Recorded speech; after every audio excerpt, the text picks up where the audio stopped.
Good morning, everyone. Hello. I love a little call and response to start the day. So I got to meet some of you walking around, and I know we've got obviously alums in the audience, but also some alums/parents, and even one alum/grandparent, which is terrific. So you all are seeing, I hope, today and tomorrow, and maybe even last night, a sense of Bennington today really in the round, right? There are so many reasons for us to welcome you back to campus. But the biggest one is for you to really just feel what it is to be in this place again, which means talking to students, including some of my advisees, as I just heard, and really getting a feel for what Bennington is today. So I'm going to talk to you a little bit from my perspective about Bennington today and into the future. And then really what I'm certainly most interested in, and I know because it's Bennington, you guys will be game and up for it, is to have more of a conversation. So I'll be standing behind the podium just so everybody can hear me, but I really would love to hear what's on your minds, what's of interest to you, and we'll take it from there. So a couple of things that really struck me, and some of you I've met before, some of you are new faces, but when I talk to alums, when I talk to students today, when I talk to our faculty, when I talk to parents and prospective students, and when I'm out in the world doing my other work, right? Whether that's working with the Council on Foreign Relations on U.S.-India relations, thinking about the future of higher ed more broadly, or working with individual students on confronting the vast inequalities that face us today, I always have one thought going in the back of my head, which is that, which is that the world needs more Bennington. This is why this job, this work, is so important to me. Because based on what I've seen out there in the world, this is what the world needs more of.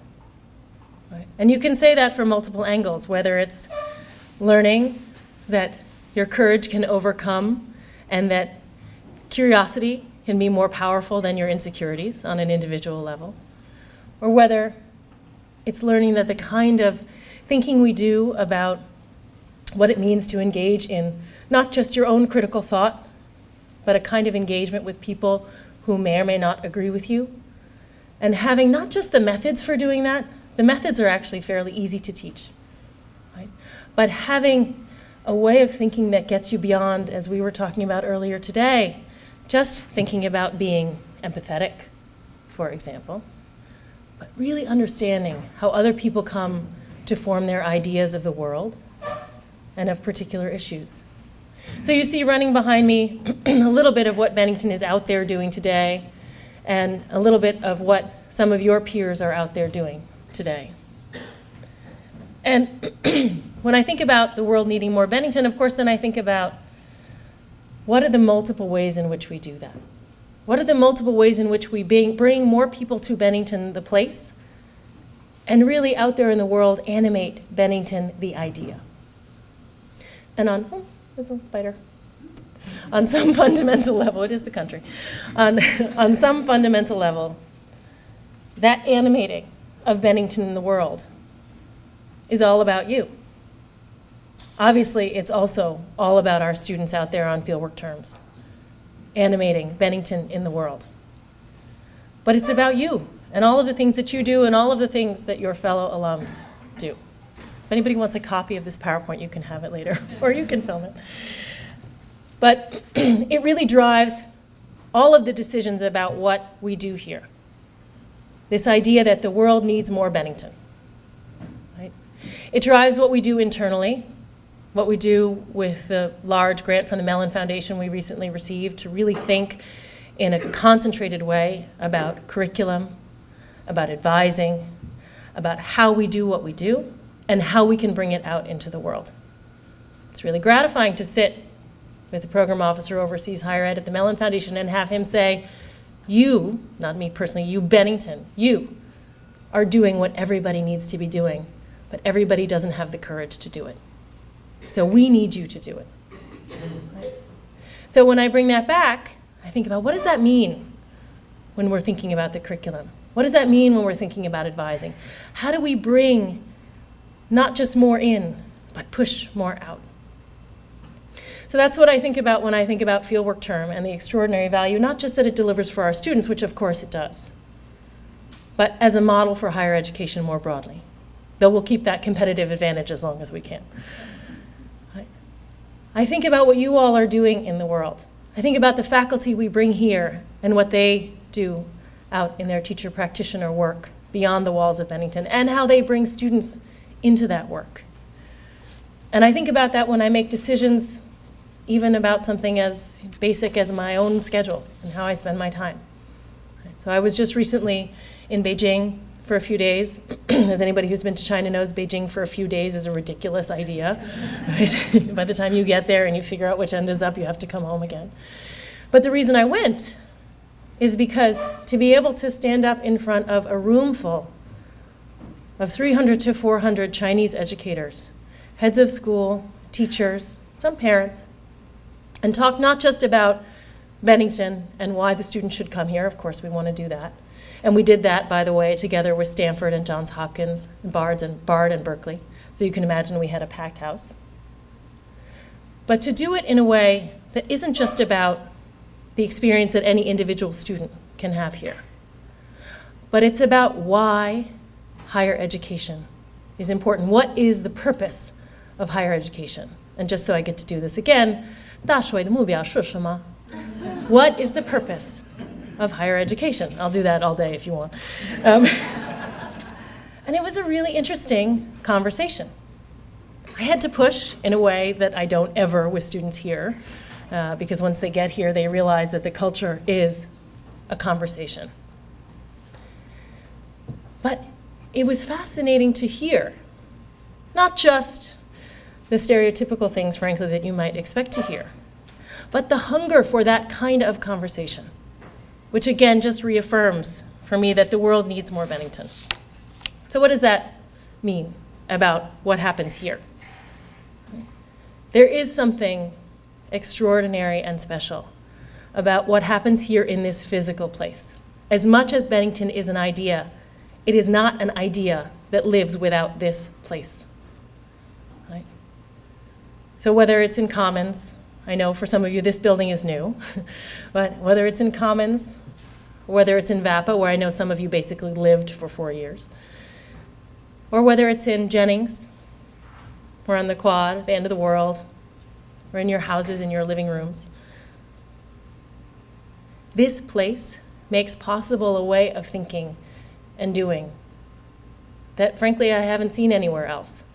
And that is both an extraordinary opportunity for all the students who get to come here, and it's a problem for the world. So that's the dynamic, that's the dialectic that I'm always working through. And it's the reason that I came to Bennington. Some of you may have heard me say this before, but people ask me often, did you always want to be the president of a small liberal arts college in the Northeast? And I say, no. Sometimes that's followed by an expletive or preceded by it, but no is the answer, right? And the reason is not that I don't think small liberal arts colleges are great, but the reason is that it wasn't on my radar screen to be the head of a small liberal arts college. Because in my career so far, my interest really is in large-scale social change. But what I see at Bennington, what I feel at Bennington, whether it's the students I teach or advise, or the students I did a terrible job of singing Amazing Grace with out in front of Commons yesterday as part of a Black Lives Matter protest. The thing that I feel at Bennington is something very different from what I felt at any other institution that I've had the opportunity to be a part of. It's all of those things that I just described, and it's why I feel the world needs more Bennington. And because I feel the world needs more Bennington, that's why I'm here to do this work. And it's also why, on some fundamental level, whether you think of it in those terms or not, I hope all of you are here. All of you are here because, in some fundamental way, you and your grandson now are formed by this place. And so the work you do in the world is formed by this place. by this experience. Sometimes in very direct ways, a particular faculty member who taught you how to see differently or think differently or write differently. But sometimes in intangible ways, about the way you move in the world, the way you raise your kids, the way you think about the goings-on that you may not be directly a part of in the world today. That's true on some fundamental level, maybe, for every college experience because those years in your life are so formative. But it is true, in my observation, about Bennington in a wholly different way because of the way we do what we do here. And it's the reason that Bennington consistently, constantly, over many years, more than 50 even, has always been focused on being on the leading edge of what many still call progressive education. It's why the student is at the center. Because in fact, understanding what drives the student makes the education better. Not just for that student, but for the institution as a whole and for the culture as a whole. So what I've been able to experience here in these last 3 years, I'm incredibly grateful for. And I look forward to a great deal more. I look forward to getting to know those of you I've not yet met. And I want to say, too, that every year, right, so for those of you who have children or grandchildren who are in the freshman class, and I was walking around yesterday in Commons at dinner talking to some of the parents who were here with their kids. And the parents of first years just dropped their kids off 3 weeks ago. So they were just here and they were crying, and then they're back and now they're crying. No, it's good, it's fine, it's all healthy, it's good, it's cathartic. Right? As Paige and others will tell you, I'm a sympathetic crier, so that's a little tough for me. But other than that, it's fine. And they are imagining what it is for their children to enter into this community, to learn from all of you, maybe even to be like some of you, all of you, some of you, to be change makers, to be groundbreakers, to be culture shapers, to be people who think differently about the world because the world needs different thinking. And as I said, there is something extraordinary about this place. And I know we tried to get all the construction done before you all got here, but we didn't. Sorry. But you can see, though, in some very tangible way, all the avenues in which, all the angles from which this place is both a constant, right? As I was talking to some of the people who are here for their 50th, if they meet students today, they will see themselves in those students. You will see yourself in those students. And yet, it's ever changing. That change takes a lot of work. It takes a lot of work on our part, but it takes a lot of work on your part too. We're going to be doing a great deal of work on the campus. We're going to be renovating Commons. I know some of you were just at that presentation, and I'm glad to hear you liked it, even though you're architects. Thank you. Or especially since you're architects. And to know that every new class we build, every new class, Zach and Dexter and others, we are looking for that spark. We are looking for that spark, somebody who has the capacity to think differently, even if they've never had the opportunity to engage fully in the Bennington experience. And, of course, wouldn't be doing my job if I didn't also tell you that those students need support not just from us, but from you. Some of that's financial, of course, but it's as much engaging with them, being there with them. So I also want to say a special thank you to those of you who are participating in lab weekend activities, Life After Bennington weekend activities. Really talking to students about what it's like to be out in the world. Helping them to process their fieldwork term experiences in a way that's going to set them up for success later on. And one of the things that I love to say to incoming students and parents, because as you might imagine, we get a lot of questions, oh, is Bennington too small? It's smaller than my kid's high school. What's the experience going to be? And there are lots of answers to that. Right? There are lots of ways in which our size is one of our great virtues and benefits. But the other answer to that, or another answer to that, is that you're not just entering into a school of 700 people, though they are 700 extraordinary people. You're entering into a community of 10,000. Because if you meet a Bennington person, you are going to have an instant connection to them. That's very different, frankly, than if you went to fill in the blank other school, right? And you meet that person.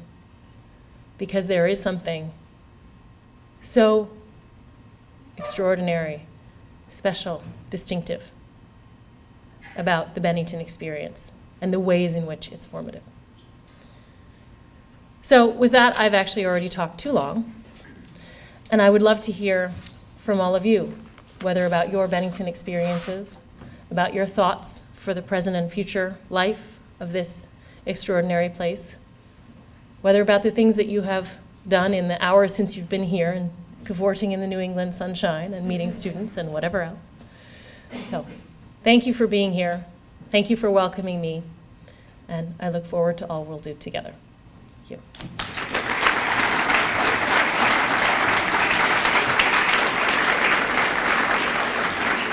I think we might have a wandering mic for people who have not recently honed their on-stage voices and need a little extra projection.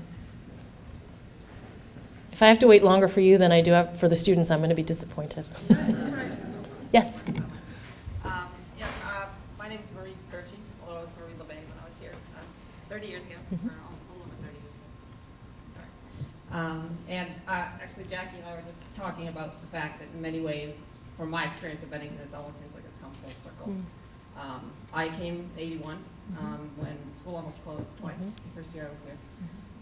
And to stay, you really had to want to be here. So, and I stayed. I was one of the, I think, only 10 students who stayed all 4 years. And only graduated in '85. There was a lot of transition, a lot of people coming in and out of the school. So. And, and I certainly was, but to me there was just something about Bennington that just, I always felt like coming home every time I come. So, my daughter's here on the tour right now. I don't think she's probably going to come here. I don't think it's right for her. But I do have a 13-year-old who I think we'll start now with the 13-year-old. So I think would absolutely love this place. But I just and I think you're right about the experience in terms of feeling like you meet somebody from Bennington. It is a very unique experience.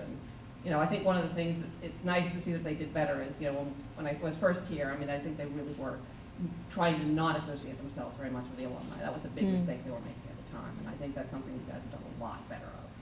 Now that I'm an alumni for 30 years, I think you've done a lot better job of that, which is nice to see because, people, that's I think what colleges look for, right, are students that are going to go out in the world and do their school proud, right, for the rest of their life. So, and I felt that that's something you guys have done a lot better job of. It's really great to come back and actually still have a school to come back and say, hey, I went here, and I'm proud of it, and it's beautiful. So, it's been a great weekend just for that, just walking around and soaking that in again. The one thing I wish you guys would do a little bit more of is a lot of us, I studied music when I was here and loved it. I lived at Jennings pretty much for 4 years. But, most of the time when the school is promoting, alumni, it's always people that are still in the arts. And most of us are not. Most of us go on. I'm a controller for a company now. And I do a lot of performing arts, but it's not for a living.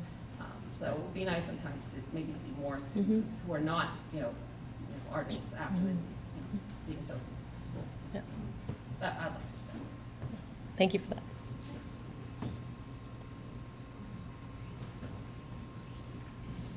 Margaret, thanks. I met you 3 years ago after a snowstorm in New York, and it was an incredible start to an incredible beginning of the journey. And first of all, thank you so much for, I think you really brought a lot of energies and that kind of spark to Bennington. So,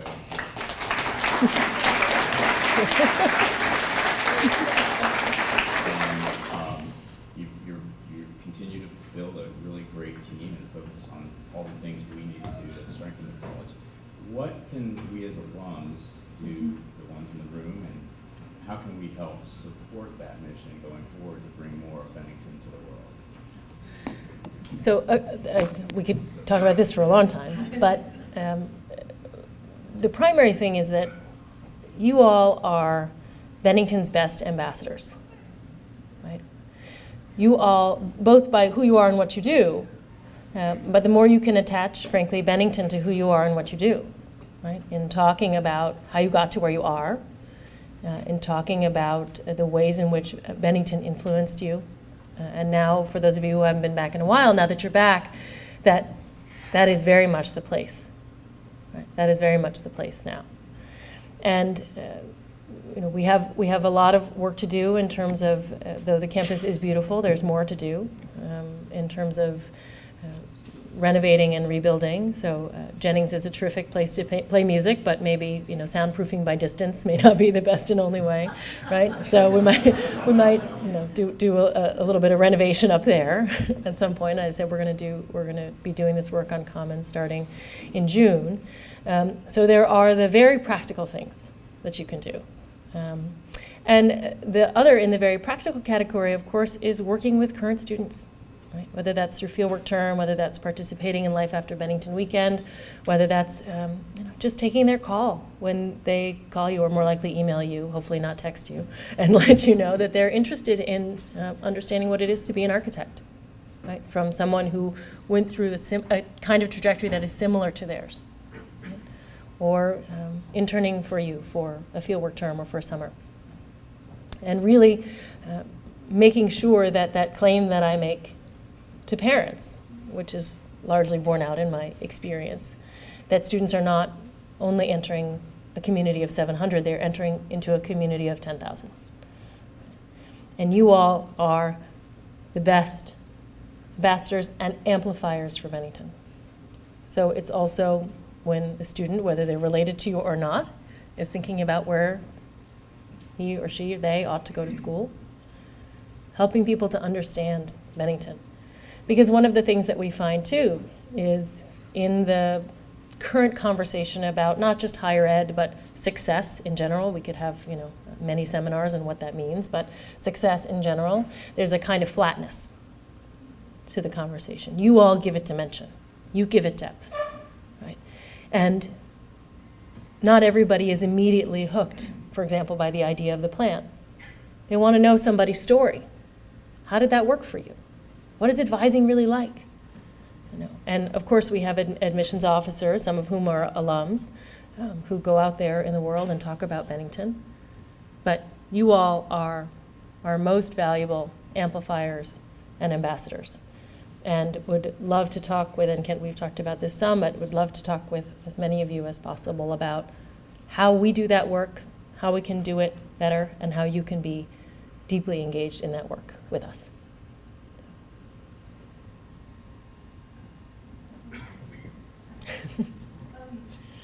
This is, there's an architect hat and there's a mom hat. Mm-hmm. And just having gone through the college search situation, is there an institutional idea about student debt and crazy tuition?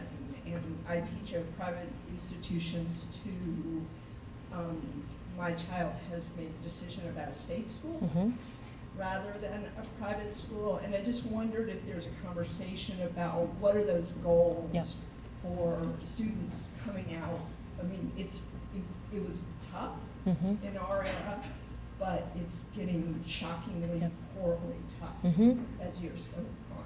Yeah. So a couple of things, some of which are more at the micro level and some of which are more at the policy level. So at the micro level, we made some changes in our approach to financial aid over the last 3 years. Some of you have met Hung Bui, who is the new VP for admissions, and Heather Clifford, who oversees financial aid. So we made some changes in the way that we engage with families. So for example, just to pick a really straightforward one, most colleges, all colleges, do a kind of pre-assessment of, not before admission, but after admission and when they're packaging financial aid, do a kind of pre-assessment of a family's ability to pay. Right? And it used to be that our offices would essentially, unless someone really wanted to meet with us, we would only meet with the families who we assessed needed financial aid. But those assessments are complicated, and they are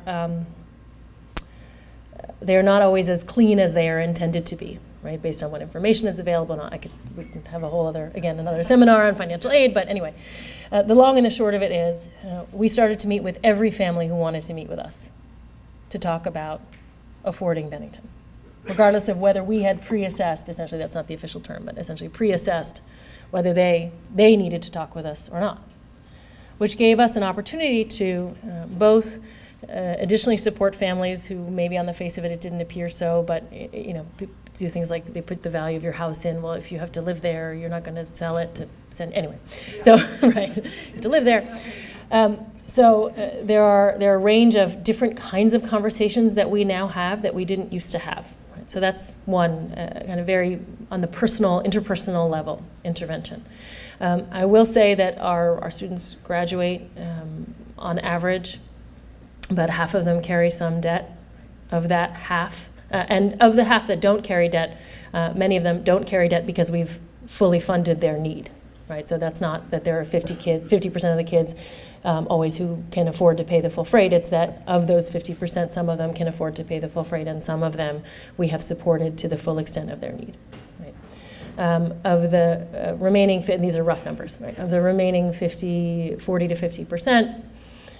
We work individually with each of those families, and we talk them through the range of different options because not all debt is created equal, right? And we work with them over a long period of time, and over the course of the time when their student is here, to make any changes they need to make, and so on and so forth. So it's a highly personalized process. That said, we have our students, of the students who graduate with debt, they graduate with less debt by a fair degree than the national average. And their loan repayment rates are extremely high. So we have a 1%, I believe last year, 1.6% loan default rate against the national 11 or 12%, which tells you that we are helping to package students so that they have a manageable amount of debt. It's never going to be the case, and frankly, it never was the case even before we were the national conversation, we're talking about this, that students, that the vast majority of students graduated with no debt, right? That was true perhaps maybe 50 years ago when there were much greater investments in the land-grant colleges and on and on and on. But it's essentially never been true in most of our college-going lifetimes, with apologies to the 50th reunion crowd. So, and there are much bigger shifts afoot. It will be very interesting to see what the policy landscape looks like over time. But we are committed to making Bennington affordable. And since you gave me the opening, I will also say that the way that we do that is through philanthropy. Right? The way that we do that is through support from alumni and parents, even parents of kids who are currently enrolled, who know they could afford to support an additional student, whether in part or in full. The vast majority of our fundraising goes towards financial aid for students. We spend about a third of our budget every year, of our total budget, on financial aid.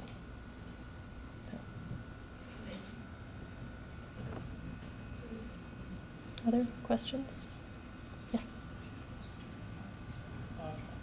I'm Andrew Austin. I graduated in 1982. So when I was a student at Bennington, I participated in the Student Educational Policy Committee. Mm-hmm. I was on probably 2 search committees and probably some other search committees.